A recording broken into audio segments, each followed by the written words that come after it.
So many people quit keeping fish every year, and so today I thought I'd put together 3 reasons why most fish keepers quit and some alternatives for those so they're not missing out on keeping aquariums. So make sure you stick around to the end so you don't miss out on any important info, and consider subscribing so I do weekly aquarium videos just like this, and it really does help me out. But without any further ado, let's get started. Alright, so reason number 1, and this is a very broad reason, but why most fish keepers quit is probably, and this is the biggest reason, their fish keep dying. Now there's lots of different causes for this and that sort of thing, but today I'm going to give you the most common reasons. One of them might be that your fish has diseases or illnesses. Every time you're just unlucky and they happen to get it from the fish store or from the wholesale that the fish store gets it from, so they already have the sickness or disease or parasite from the tanks before, so it's not actually your fault. What I recommend to prevent this from happening is when you do go to your fish store and you're picking out your fish, ask the staff to put the fish in the net up to the glass so you can view it before they do bag it up, so you can check for any cloudy eyes, ripped fins, make sure it has a healthy slime coat and it's swimming actively, and then you should be fine.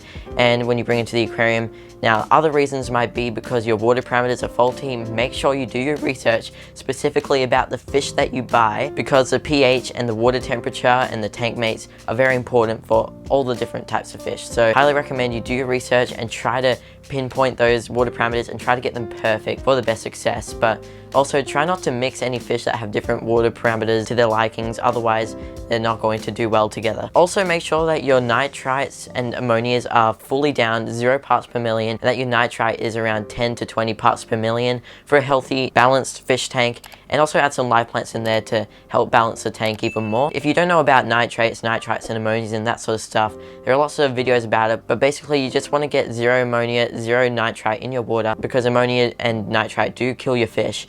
And the nitrate is basically just the amount of waste and bioload in the water, and if the nitrate's really high, then your tank probably has too much poop and bioload in it, so it's not healthy for your fish. Those are the main reasons why your aquarium fish might be dying. With that said, let's move on to reason number 2. You might have too many aquariums. If you have too many aquariums, I can understand. I've got 5 aquariums myself, and that's probably too much for me. I mean, if you have like 20 or 30 or even just like 6 or something and it's too much for you, simply just dial down on fish tanks. You don't have to have so many fish tanks to be in the hobby. You can just have literally just one little fish tank and you're officially a fish keeper. How cool is that? If you have too many aquariums and you just don't have room for any more and you're just really obsessed with it, I just recommend dialing down on tanks. Just get 1 or 2 for your desktop and for the living room. Put hard work into those to make them look beautiful, and you should be fine. Don't just fully quit keeping fish just because you have too many aquariums. I don't want to sound rude or anything, but you can do so much with just 1 or 2 aquariums, and that's usually why a lot of fish keepers get burned out in the hobby. Right, another very common reason, and my last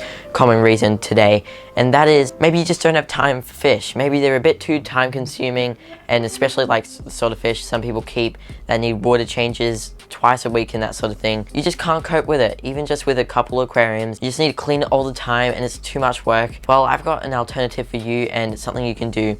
I just recommend get 1 aquarium, 1 big aquarium. If you can have the room, try get just 1 really big one. The reason why is because when you have a big aquarium, it gives it lots of room for all that beneficial bacteria, and then lots of that will grow. Then you can have more fish in the tank and the filter should be able to handle it. It can be a bit more pricey, but I mean, if you just get 1, it could possibly cost a lot less than having a couple. 1 aquarium will basically just take care of its own. You'll probably just have to do a 50% water change once a month, and that shouldn't be too much.